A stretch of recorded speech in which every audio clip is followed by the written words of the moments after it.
Peter, you've talked about your own experience in the missional movement, and particularly in the state church. Wonder whether you could just share a couple of stories of where you see the bubbling of missional life going on just now. Right. Just one thing, very briefly. A friend of mine wrote.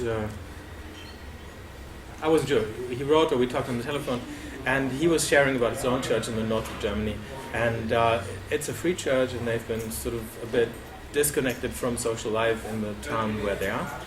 And then they came up with a playground they created for children.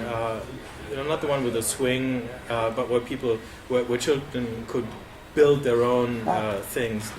We call it a venture playground. And they started this thing, and they ran it, and suddenly it's like the community discovered there's a church. And not only were kids flocking to the place, but families were becoming aware of the church, and everybody was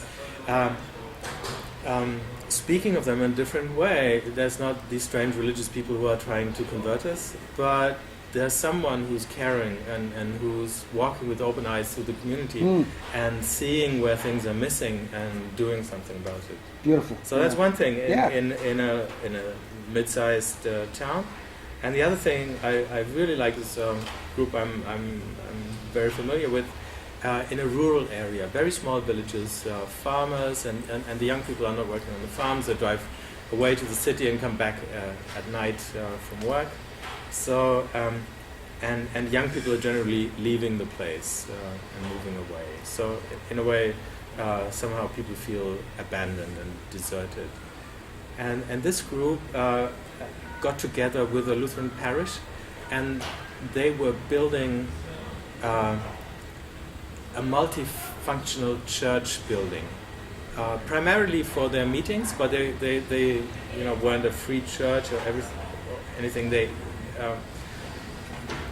But what happened when they finished the building was that since the parish church were using it, this other church or group was using it, then people were entering the building and saying, "This is a great place." So there's a kind of overarching authority in that rural area, and they have a council. So the council said, "Well, can we meet in your building?"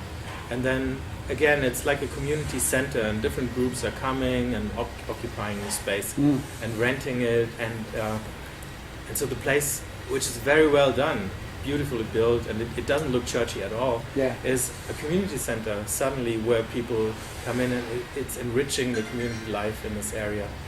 And so they really created a place where people are meeting, and not just church life, but social life is enhanced and revived. Answering the whole life of that community then. Right. Yeah, that's great. Peter, thanks so much. Really appreciate it.